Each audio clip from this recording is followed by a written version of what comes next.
ভাবে লড়াই করলো আর আমাদের ভাগ্য খুলে গেল। তাদের বন্টনটা একটু ঠিক মতো করি। এত কৃপণতা কেন করেন তাই হুঁশিয়ার করে দিতে চাই। অনেক সহ্য করেছে কর্মচারীরা। কিছু কিছু কর্মকর্তা বলেন বিলাসিতার বাজেট চেয়েছেন, পে কমিশন চেয়েছেন, 30 লক্ষ টাকা বিনা সুদে নেন। গাড়ি কেনার জন্য 50,000 টাকা সেটার মেরামত খরচ নেন, আর সেটা পরিবর্তন করে 45 লক্ষ টাকা এখন চান। সেটা বিলাসিতা হয় না, আর আমার কর্মচারীরা খেতে পায় না, ভাতের জন্য লড়াই করে, সেটা বিলাসিতা হয়। ধিক্কার জানাই আপনাদের এই বক্তব্যে। পরিষ্কার বলে দিতে চাই, যদি বাঁচার মতো কর্মচারীরা বাঁচতে না পারি, যদি খেতে না পারি, যদি সন্তানকে লেখাপড়া না করতে পারি, তাহলে অনেক যুদ্ধ আমরা করেছি। আমরা ভারতের ভিতরে বাইরে অধিদপ্তর সচিবালয় একবার লিয়াজো কমিটি করে আজকে যারা নেতৃবৃন্দ আছেন, ওই কমিটিতে আমি হান্নান ছিলাম। আমাদের সেলিম ভাইয়ের নেতৃত্বে এরশাদ সাহেব অনেক চোখ গরম করেছিলেন। সৈয়দ মহিউদ্দিন সাহেবকে নিয়ে আমরা চ্যালেঞ্জ করেছিলাম। সেদিন খালেদ ভাই সেদিন আমাদের সাথে ছিলেন। চ্যালেঞ্জ করে আমরা আপনাদের পদোন্নতি গুলি করেছিলাম। সেদিন বলা হয়েছিল শুধু ইজ্জতটা দেন আমাদেরকে, আমরা বেতন চাই না, টাকা বৃদ্ধি চাই না। আর আমাদের বাইরে সচিবালয়ের বাইরে 3 মাসের মধ্যে সেটা দিয়ে দিবে। কিন্তু দুর্ভাগ্য, আমাদের সচিবালয়ের বাইরের কর্মচারীরা আজও পেয়ে যায়নি পদবি পরিবর্তন, সেটা আমরা করতে পারিনি। কিন্তু যতবার আন্দোলন করেছি, সচিবালয়ের কোনো না কোনো নেতা আমাদেরকে সহযোগিতা করেছে।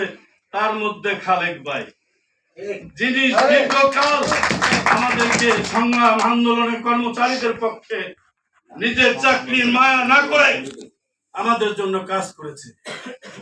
তাই আমি আমার বক্তব্য দীর্ঘায়িত করব না। আপনারা সবাই কি চান? আমি যদি দালালি করে কই যে আপনারা অন্য দলের মানুষ, আপনাকে দোয়া হইব না, তাহলে আমি কি হইলাম? আমি কি হইলাম? আমি কি হইলাম? তাহলে আমরা বিশ্বাস করি জাতীয় আন্দোলনে দলমত নির্বিশেষে আমি বলেছি যে যেখানে আন্দোলন করে তাদেরকে অভিনন্দন জানিয়েছি। একটি মহল আমাদেরকে ভিন্ন খাতে প্রমাণিত করার জন্য উঠে পড়ে লেগেছে। কখন লাকে আন্দোলন স্থগিত করেছে, কখন লাকে অমুক দলে জয়েন করেছে, কখন লাকে অমুকটা করেছে। আরে সত্যি দেখাবো ওই 5 তারিখের শহীদ মিনারে, দেখবেন কি করতে।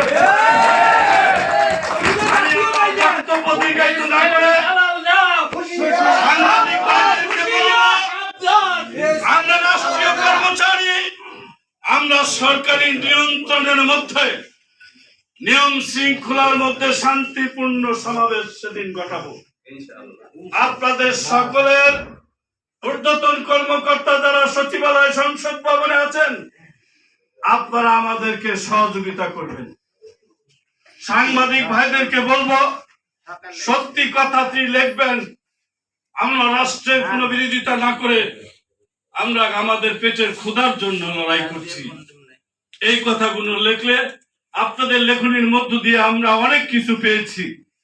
আমি আজ 40 বছর এই সংগঠন করি, আজও আপনারা ধরে রেখেছেন। আপনাদের কাছে আসি, আগামী দিনেও আসবো।